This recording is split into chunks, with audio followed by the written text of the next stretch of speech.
ఇది సుమారు మీరు మీ గుర్తుకు నేను I really appreciate because it is already 2 years కంటే ముందు జరిగిన 3 years కింద నేను ట్రాన్స్ఫర్ అయినప్పుడు జరిగిన ఇష్యూ.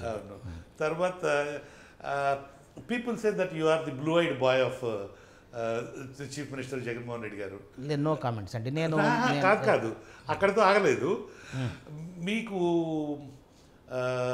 మిమ్మల్ని రాజకీయాల్లోకి ఇన్వైట్ చేస్తూ మీకు కర్నూలు ఎంపీ సీట్ ఇద్దాము అని అనుకునేటువంటి ప్రయత్నం జరిగింది అనేటువంటిది మీరు దాన్ని సున్నితంగా తిరస్కరించారు అనేటువంటి. నో కామెంట్స్ అండి. నేను ప్రస్తుతము ఒక ఐఏఎస్ అధికారిగా ఉన్నాను, సర్వీస్లో ఉన్నాను కాబట్టి నేను నాకు ఇంకొక 1.5 year ఉంది, 60 ఏళ్ళ ఇది కాబట్టి లిమిట్ ఉంది కాబట్టి సో దాని మీద నో కామెంట్స్ అండి. తెలంగాణలో సంక్షేమ పథకాలు తెలంగాణ ప్రభుత్వం కూడా చాలా మొన్నటి వరకు అధికారంలో ఉన్నటువంటి టీఆర్ఎస్ లేదా బీఆర్ఎస్ ప్రభుత్వము అనేటువంటి చాలా సంక్షేమ పథకాలు అమలు చేసింది. కానీ కొన్ని ప్రత్యేకమైన పరిస్థితుల్లో బీఆర్ఎస్ లేదా టీఆర్ఎస్ అనేటువంటిది ప్రతిపక్షంలో కూర్చున్న పరిస్థితి, కాంగ్రెస్ అనేటువంటిది అక్కడ అధికారంలోకి వచ్చినటువంటిది. ఇక్కడ సంక్షేమ పథకాలు అనేటువంటివే ఇక్కడి ప్రభుత్వం వైసీపీ ప్రభుత్వం యొక్క ప్రధాన బలంగా కనిపిస్తుంది. అందులో మరీ ముఖ్యంగా నవరత్నాలు అనేటువంటివి ప్రభుత్వ ప్రతిష్టకు సంబంధించినటువంటి అంశాలు అని. ఈ నేపథ్యంలో సంక్షేమ పథకాలు అక్కడ ప్రభుత్వాన్ని కాపాడలేకపోయాయి అని, ఇక్కడ అటువంటి పరిస్థితి ఏమైనా ఉండే అవకాశం కానీ? నో కామెంట్స్ అండి. అంటే సంక్షేమ పథకాల అమలు అనేటువంటిది ప్రభుత్వానికి అండగా ఉండేటువంటి అవకాశం, ఎందుకంటే సాటిస్ఫైడ్ పీపుల్ కనుక ముఖ్యంగా రూరల్ ఏరియాస్లో, ఎందుకంటే మనకు పర్సంటేజ్ ఆఫ్ ఓట్స్ కనుక తీసుకున్నట్లయితే రూరల్లో ఎక్కువ పర్సంటేజ్ ఆఫ్ ఓట్స్ పోల్ అవుతూ ఉంటాయి, వేరే అర్బన్లో బాగా తక్కువ ఉంటుంది. సో అలాంటప్పుడు సాటిస్ఫైడ్ పీపుల్ కనుక ఉండేట్లయితే వాళ్ళు ఆ పథకాలకు ఎవరైతే కారకులు అవుతారో వాళ్ళకు ఓటు చేసేటువంటి పరిస్థితి ఉంటుంది. దాని మీద ఏమైనా? నో కామెంట్స్ అండి. No comment. Yes, thank you. Okay.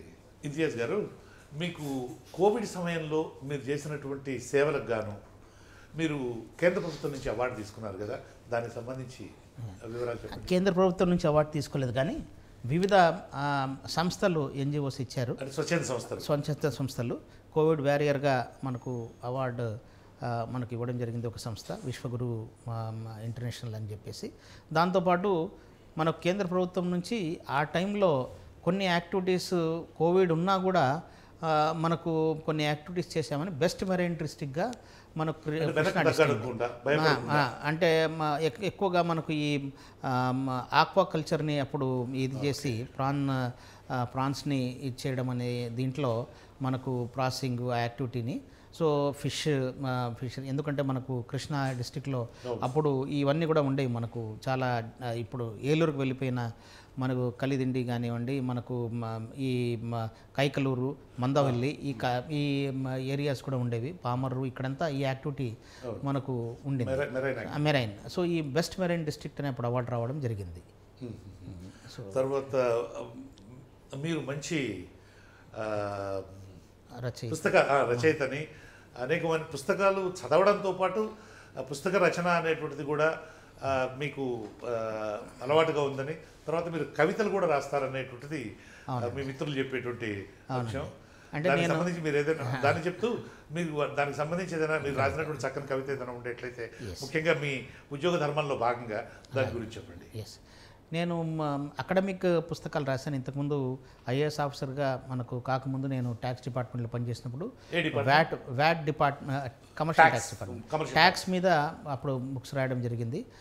Understanding VAT అనే పుస్తకం 4 ఎడిషన్స్ వచ్చాయి అప్పుడు. సో మనకు అన్ని ఎడిషన్స్ రావడం అంటే మనకు ఎక్కువగా పాపులర్ అంటే ఎడిషన్స్ 4 ఎడిషన్స్. సో అలాగే glimpses of goods and services tax అని 2010లోనే నేను గూడ్స్ జిఎస్టీ గురించి రాయడం జరిగింది. దెన్ మనకు ఈ రెడీ రెకనర్ అని వ్యాట్లో అంటే ఏ వస్తువుకి ఏ రేట్ ఆఫ్ ట్యాక్స్ అనేది ఎందుకు ఆ రేటు అప్లికబుల్ అవుతుందని దాని మీద కూడా రాయడం జరిగింది. ఇవి అకాడమిక్గా మనకు రాయడం కుదిరితే వైపు అయితే, ఈ కోవిడ్ మీద నేను కోవిడ్లో కలెక్టర్గా ఉన్నప్పుడు ఏ విధంగా కోవిడ్ని మనకు బాధల్ని ఏ విధంగా పడ్డామో దాన్ని హాస్య రూపంలో హాస్య రచన ఒకటి మ్యూజింగ్స్ ఆఫ్ కోవిడ్ అని కోవిడ్ మ్యూజింగ్స్ అని చెప్పేసి ఆఫ్ ఎ డిస్ట్రిక్ట్ కలెక్టర్ అని చెప్పేసి రాయడం జరిగింది. దాన్ని ఎంఎస్కో వారు ప్రచురించారు. అలాగే కొన్ని అప్పుడప్పుడు కవితలు నేను కలెక్టర్గా ఉన్నప్పుడు అప్పుడు ఎలక్షన్స్ జరుగుతున్నప్పుడు ప్రజాస్వామ్యం మీద మనకు అందరూ కవుల్ని ఒక ప్లేస్లో చేర్పించి నైతిక విలువలతో ఓట్ చేయడం, ప్రజాస్వామ్యం గురించి కవులందరూ వేదిక మీద చేర్పించి బాధ్యతాయుతంగా ఏ విధంగా ఓట్ చేయాలని చెప్పేసి అది చేయడం జరిగింది. మా ఎస్హెచ్జి మహిళల గురించి అసలు ఎవరి ఎస్హెచ్జి మహిళ అని ఒక కవిత రాయడం జరిగింది. అలాగే కొన్ని కవితలు ఇప్పుడు శ్రీశ్రీ గారు ఉన్నారు, ఆయన మనకు మహాకవి, కానీ ఆయన ఆ రోజుల్లో రాసినప్పుడు ఏ విధంగా ఉన్నాయి అంటే సంధ్యా సమయం అని చెప్పేసి ఆయన 1939లో ఒక కవితం రాశారు. ఆ రోజు ఏ విధంగా ఉంది పరిస్థితి అని, సంధ్యా సమయం. సో దాన్ని అనుకరిస్తూ నేను ఆయన మీద రాయడము, ఆ కవిత రాయడం, ఇట్లాంటివన్నీ చేయడం జరిగింది. నేనే దాన్ని అనుకరిస్తూ, అంటే అప్పటికి ఇప్పటికీ చాలా కొన్ని విషయాల్లో మారలేదు సమాజం అనేది. అంటే నేను దాన్ని కూడా మీకు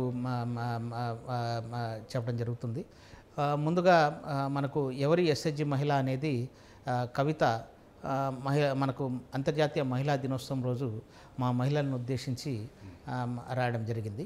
మహిళ పొదుపు శక్తిని యావత్ ప్రపంచానికి చాటి చెప్పిన స్త్రీ శక్తి ఈ ఎస్హెచ్జి మహిళ. తోటి మహిళల జీవితాల్లో వెలుగులు నింపే కాంతి ఈ ఎస్హెచ్జి మహిళ. పేదరికం నీడ తన కుటుంబంపై పడనివ్వని గొడుగు ఈ ఎస్హెచ్జి మహిళ.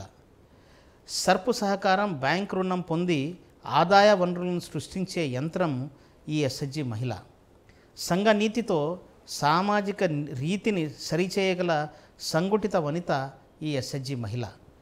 ఆరోగ్య భద్రతను, స్త్రీ హక్కులను ఎలుగెత్తి చాటి చెప్పే గాయని ఈ ఎస్హెచ్జి మహిళ.